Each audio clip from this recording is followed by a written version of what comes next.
My name is Ben. Benjamin Michael George.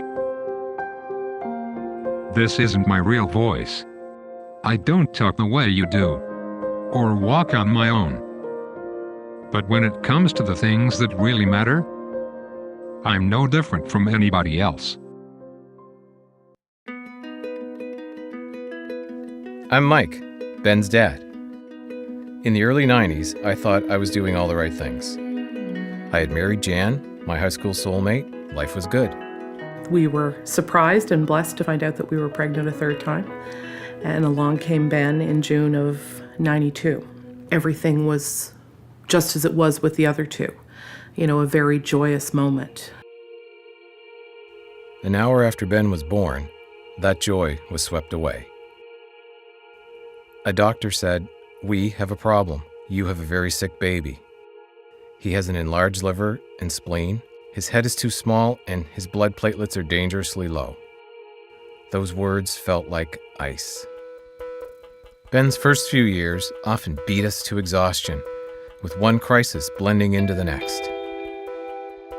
There were seizures and surgeries. One year, I counted more than 70 panicked rushes to the ER. But there was light too. We came to see there was a smart, social, loving person trapped deep inside Ben. And we were driven to help him express that. So, when he was 5, we sent him to kindergarten. He deserved that chance. Throughout elementary school, we focused on helping Ben develop physically. No one knew how to help him academically. As he moved into middle school, we started to challenge that. Still, experts told us he had little potential. It was frustrating. We didn't know where to turn. Back then, we had no idea we were on the verge of something wonderful at St. Malachy's High School. When I started working with Ben, we just took it as every student had the ability to learn. We just had to find the best solution for him.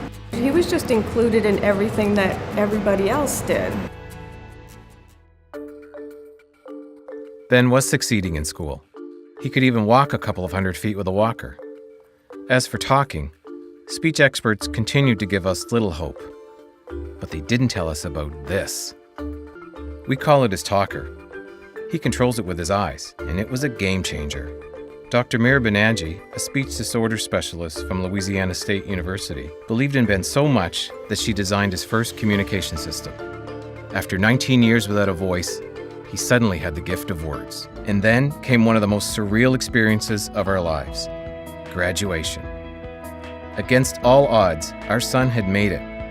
And on that wondrous night, he stood. The first diploma we will present tonight is Benjamin Michael George, graduate class 2013.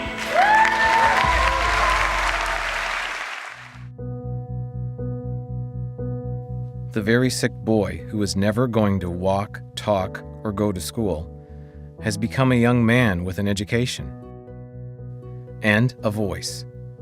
A voice that's helping him define a future that's bigger than his past. 5 days a week, 6 hours a day, he continues to learn.